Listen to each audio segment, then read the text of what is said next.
Hello, this is part 3 of the lecture on sources of international law. We began by looking in detail at Article 38, paragraph 1 of the Statute of the International Court of Justice. And in the second segment of the lecture, I spoke to you about international conventions and provided some elements of that aspect of the sources of public international law.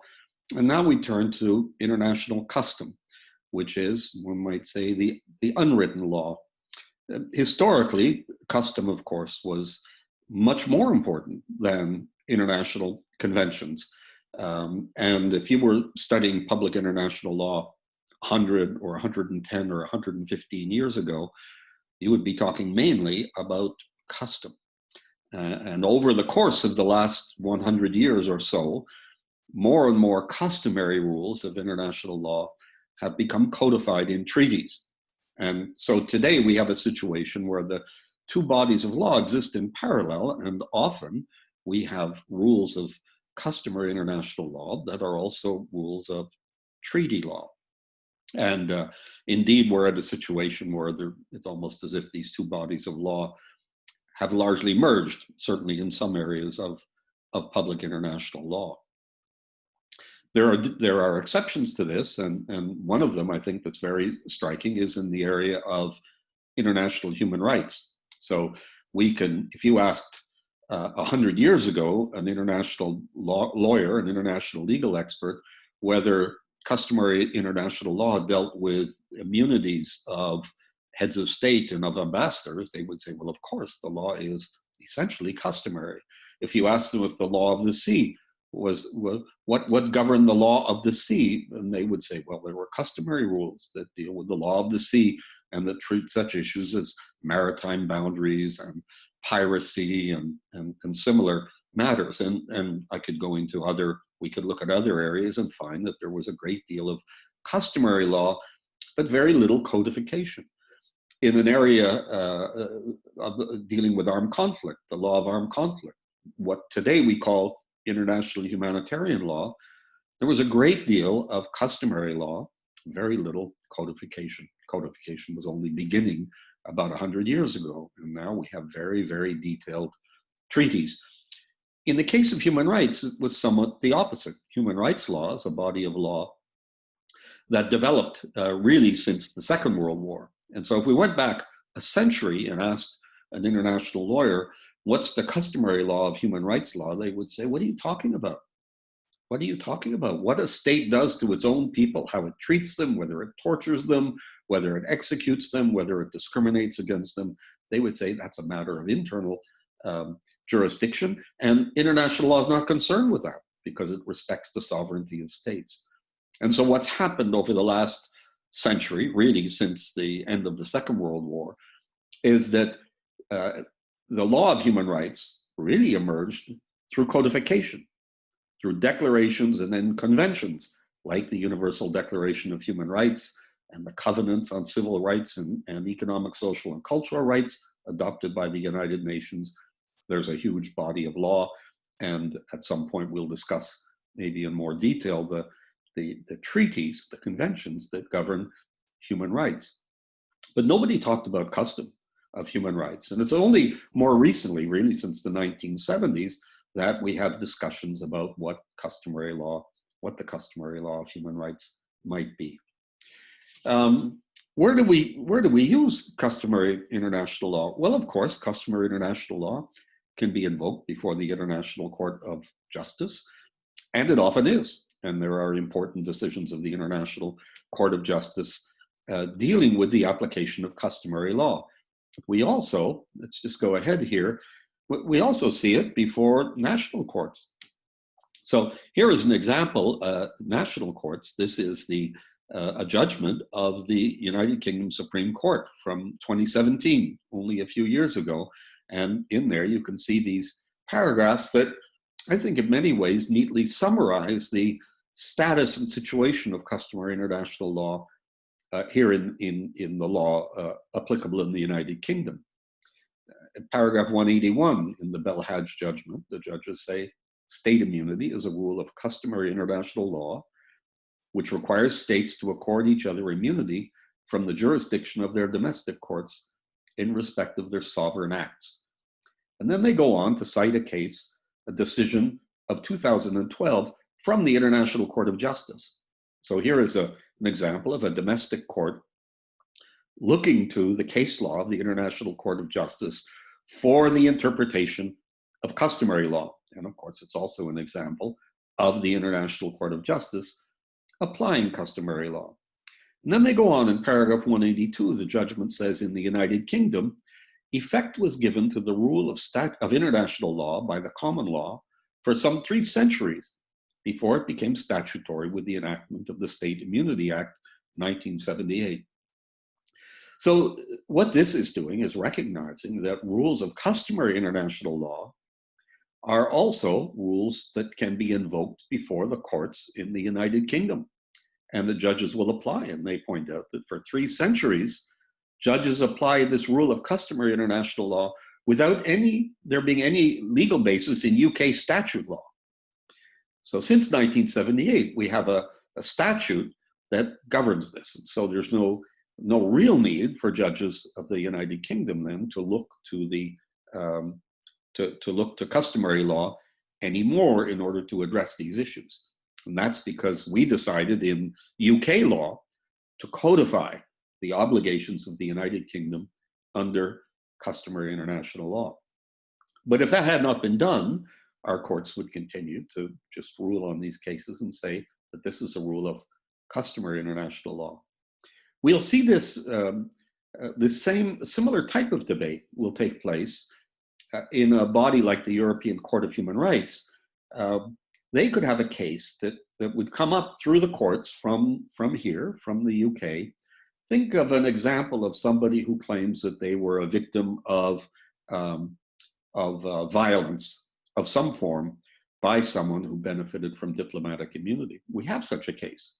There's a case that's been in the newspapers over the last few years of the wife of an American diplomat. So she was entitled as a member of the family of the diplomat to diplomatic immunity, who was driving recklessly, who forgot that she was in the United Kingdom instead of being in the United States, and drove on the wrong side of the road, hit a man driving a motorcycle and killed him. And she immediately got on an airplane and went back to the United States. And the family have been calling for this woman to be extradited to Britain so that she can stand trial.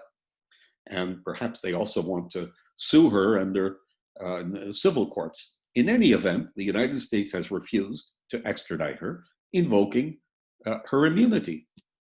So this is going on at the diplomatic level.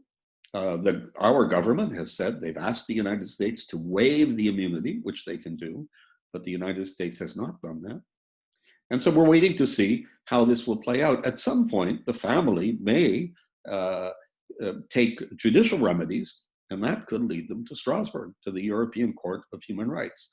Because the European Convention of Human Rights recognizes in Article 6 that people have a right of access to the courts in order to establish their rights and obligations. And it might be argued that that is being closed to them, that right is being denied to them because of state immunity. There's also a right to a remedy that is available under Article 13 of the European Convention on Human Rights. And so if the family of the person who was killed were to invoke this before the European Court of Human Rights, they would be saying, the UK would be saying, well, we're only applying the State Immunity Act of 1978. And the family would say, the State Immunity Act of 1978 conflicts with the European Convention of Human Rights, because the European Convention of Human Rights doesn't say anything about immunities. And so that would be debated by the court. I think the likely outcome, based on previous decisions of the European Court of Human Rights, is that the European Court would say, yes, it's true that the European Convention doesn't say anything about state immunity under customary international law, but they would say that the European Convention has to be applied within the broader context of international law in general. And so they would probably reject the claim based on a rule of customary international law. So this is in a way, how this debate about customary international law would play out. One of the problems, of course, with customary international law is that it's not easy to identify, not always easy to identify. And this is why we try to put things down in writing. When we put them down in writing, they become treaty law, and that solves our problem. And it's a lot easier then to address the issue because it's in the treaty. But there are places, sometimes before national courts and sometimes before international courts, where we have to rely upon customary international law. And there, of course, then the difficulty is with proving it. Because if it's a treaty, we can prove it easily. We just have the document, we prove that the state ratified the treaty, and we've got the case is closed, really. Then all we're going to do is argue about the interpretation of the treaty. We're going to argue about whether it applies, jurisdictional issues, and so on. But the actual text of the legal norm is not going to be very controversial, certainly not its existence. When it's customary law, it's different. So there we have to prove two things. We have to prove what we call state practice. This is taking us back to Article 38, Paragraph 1. Article 38, Paragraph 1b says evidence of a general practice. So that's the conduct of the state. Does the state conduct itself in a manner that's consistent with the rule, the customary rule that is alleged? If they don't, we can forget about it. There's no custom because we have to have evidence of a general practice. Here, I would say that there's an issue that arises sometimes about inconsistent practice, because we have sometimes inconsistent practice. Let me give you an example. The International Court of Justice has said that the prohibition of torture is a customary norm. Every country in the world would probably agree with that. If you went to the UN General Assembly and said, is there any state here that disagrees with the fact that torture is prohibited by customary international law? Nobody would stand up. Nobody would raise their voice. And yet, if you look at practice of states, we find that lots of them are conducting torture. And I don't just mean in countries in the South. Look at Europe. You can go on the website of the European Court of Human Rights. It's a complex website, but you can do searches by ticking boxes. So you could tick a box to get all of the cases on torture. And you could tick another box to get all of the violations of the prohibition of torture. And then you would get a list of all the countries where there have been violations of the prohibition of torture under the European Convention. And I think you'd find that almost all of the 47 members of the Council of Europe have been found to have violated the prohibition on torture at some point or another. Are there exceptions? I think maybe San Marino is an exception, and maybe Andorra, okay, these little microstates, these pseudo-states that are members of the Council of Europe.